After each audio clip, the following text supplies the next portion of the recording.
I always look forward to this event for a whole lot of reasons. Today's lunch is at my house. We've been talking about gratitude, because I still have kids at home. And choosing to have a heart of gratitude. So I'm feeling kind of grateful about a couple of things right now. One is our sponsor for this lunch and our kickoff session is NeighborWorks America. You see the name behind me is Peter Carey. Peter will be here later. He got delayed coming in, but Hillary Rowe Wiley is here from NeighborWorks America, so we want to thank them for their sponsorship.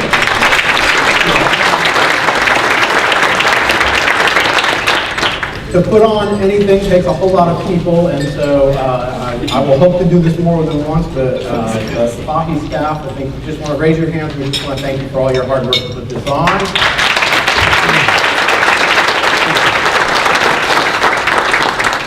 And sometimes I talk about my family when we have an event of any kind, and I never get to travel with them. And my wife Tiffany is with me today. She's going to be a presenter at a workshop later, but it's just it is a particular pleasure for me to have her here. I'm more nervous about what I'm about to do because she's here, perhaps. I want to make a really good impression, but I hope you get a chance to meet her before she has to head back to Lexington today. So, I'm glad you're here. So our conference is called Who Can Save Appalachia? In June, there was an article in the New York Times. Annie Lowry, who's a columnist for the New York Times, wrote an article that was titled, "What's Wrong with Eastern Kentucky?" It upset a lot of people. It upset me. I've done this a long time, and I've done it in the same general region of the country for over 20 years.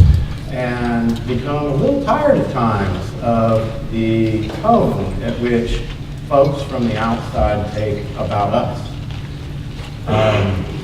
And it doesn't seem to have a very long view, in my opinion, to begin to think of people and places as not important or as somewhat disposable to the conversation nationally. The question I feel like she was trying to get to was, is Appalachia worth saving? And I don't think she meant to get an answer from it. And I'm not picking on Miss Lowry. Y'all know the kinds of articles. I mean, this has been true for us for a long time, right? I don't think she really cares what the answer is. And I don't think she means for it to be useful either. You all heard that there's no such thing as a dumb question, right? Growing up in school, no such thing as a dumb question. I think that's true.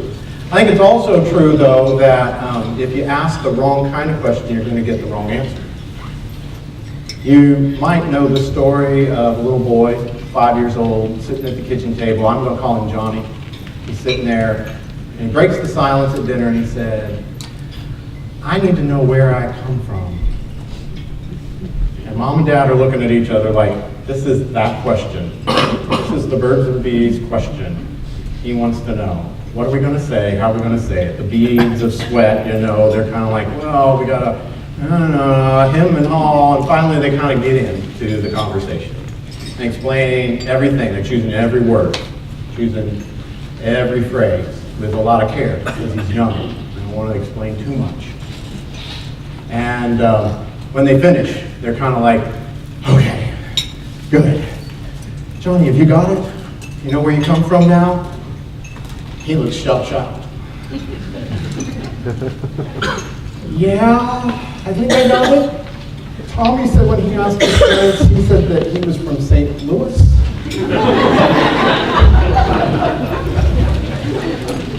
So I'll be honest. When we think about Appalachia, it is a region where we appear to be broken. Not everything works the way we want. Whether it's disposable or not, I think, is at issue for me. But we do have some brokenness. We know the statistics.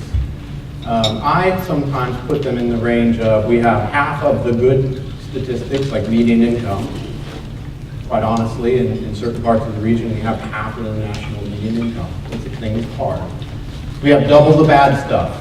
Poverty rates, unemployment rates, certain measures around educational attainment. So some stuff's broken. We're not without our trouble.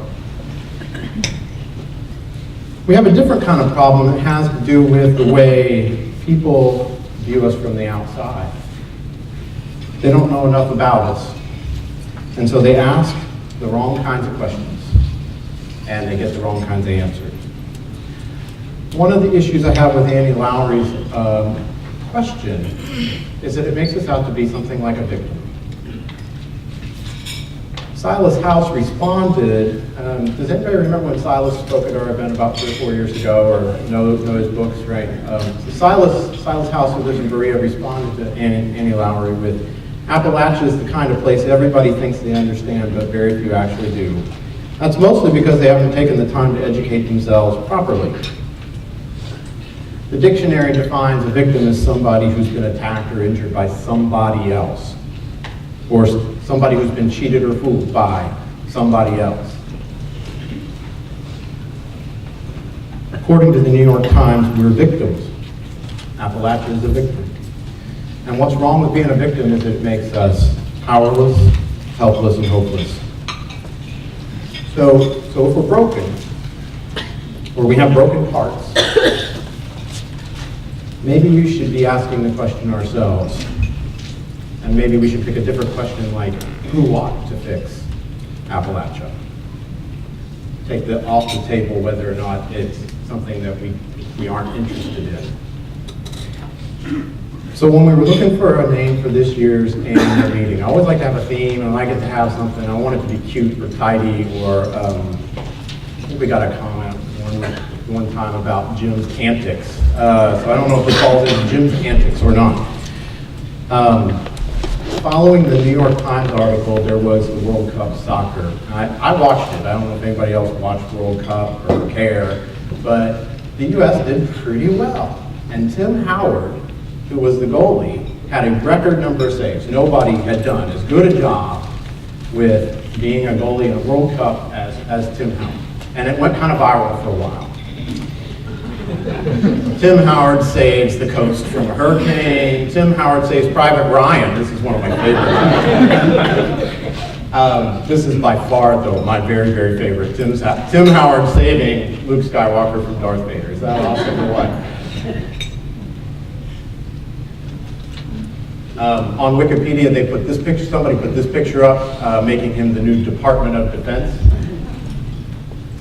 So we asked the question: could Tim Howard save Appalachia? If we're going to be saved, if we're in need of saving. So this guy who'd become bigger than Superman or Chuck Norris or any other superhero, what if he could save Appalachia? War on poverty was declared, if you will, about 50 years ago.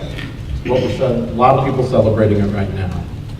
And I think too often we have been waiting for somebody to come and save us. We act powerless at times, and we act helpless, and we act hopeless. The cost of waiting is pretty high. Any choice you make in life comes with some price. The cost of waiting has a very high price. It fosters an environment of dependence on help and sometimes on handouts. As a region, we start talking and acting like victims, and we lose the empowerment that we have. It kills our hope and destroys our dignity.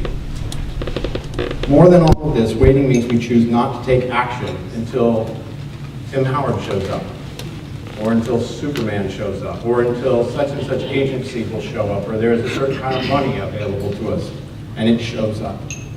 We've all seen companies or the government or that program be the thing that everybody waits, and they want to implement their version of what ought to be done. That perpetuates kind of a vicious cycle, if you will, leaving us powerless, helpless, and hopeless. Waiting on Superman does not work, even if he is Tim Howard. If you remember at the spring meeting, I used the term housing champions. You might not remember it. Maybe it's just a long string of Jim's antics. But I used the phrase champion. champion being somebody who fights for someone else, sometimes from a position of weakness. In that regard, to me, a champion is a hero. The will for self-sacrifice. You, and I declared that then, you all are the heroes. You changed the face of Appalachia in measurable ways, in particular over the last 10 years. I want to share a little something. Choice and opportunity.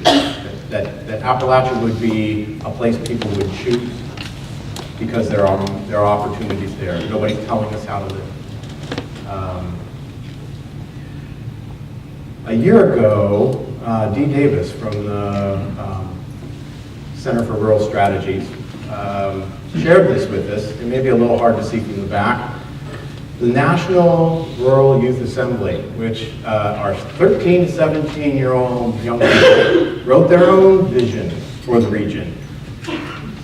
We demand of ourselves a proactive and invested community that has quality health care, adequate housing, and enlightened education in a safe and sustainable environment where no person goes thirsty, hungry, or homeless. And every person is accepted no matter who your mama is. Maybe the best line I've read, anything of all time. All these things are done with love. Tell the story of our future in rural communities. I don't think that's very far from the vision statement we wrote ourselves. It's not polishy. In that sense, I like it better. It's a little more raw. This is what they want. This is the way they see it. I think they've articulated it particularly well. It really rings true to me. So when we think about a vision for the future, what Appalachia could look like in a generation, I kind of like this picture. Kind of like this picture a lot.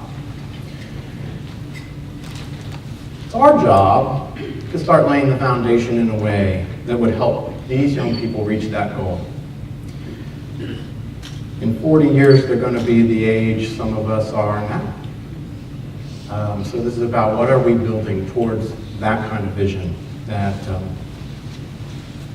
they could go further than we ever imagined possible with that. If we lay the right foundation, they can go further than we could imagine. It's a challenge. It's a big challenge, right? And I don't want us to be intimidated by that. I want us to remember how far we've already come, especially in the last couple of years. I don't have a whole lot more cute videos like that, but we have come somewhere. And it's time to build on that. Hope. Hope is infectious. I'm laying a lot on that very idea. Hope is infectious. To reach the vision that we put up about the young people, a place where it doesn't matter, no matter who your mama is. To reach that kind of vision, where it's opportunity and choice that matter, we need to set our sights on a shorter term goal. To have more people who have hope, to have more people who have hope that empowers them, people like Amy Couch, a single mother of two who lived from crisis to crisis. She made a 5-year plan. She had never been willing to think about anything beyond the next week before that. So she was risking something here. She put in her 5-year plan she needed to have a decent home. Never had any solidness for her and her kids. And she got help from Clinch Powell and is a homeowner. She's now thinking about what the future for her kids ought to be. She's thinking beyond 5 years. She is, and you may have heard this in the video, taking a longer view of life. People who don't have hope do not take a long view. You have to have a long view. Patty, single mother working as a waitress in Elkins, and she was just barely getting by, as she tells the story. A mother of 3, she wanted something more for her children, but didn't know any way or anybody that might help her do that, or to change the course she was on. So she heard about the Home Ownership Center in Elkins, learned a home could be within reach, Didn't even know it was within reach. I don't know if we remember this sometimes when people come to us, how very thin their margin on hope really is. And she was able to get financing with a 502 loan. She says, besides actually owning a house, I enjoy the sense of pride it instills in me and my kids. When you feel like you have something to lose, you want to do everything you can to keep it nice. You would do everything it takes to keep your job. I really like the effect it has on my children. I just had to throw this part in. They keep their rooms clean, and they even help with the dishes. I like that. Everybody should get a house if they got kids. Betsy Puckett. We need stories like this. Betsy Puckett was assisted by Eastern Aid several years ago when I was at their 15th anniversary last year and talked about the role of hope in the work that we do. And she came up to me, I didn't know her, she's crying, I get a hug, and explains that event of getting the home totally changed my life. And now I've been on the Eastern Aid board, I look for ways to help. Hope is infectious, and people who get it want to pass it on.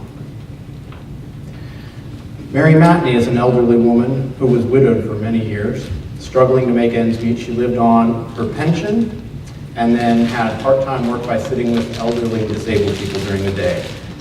When that job fell through, she fell behind on her house. The lender started to push her around, trying to push her into a loan modification that was not in her best interest. I can't believe this happens.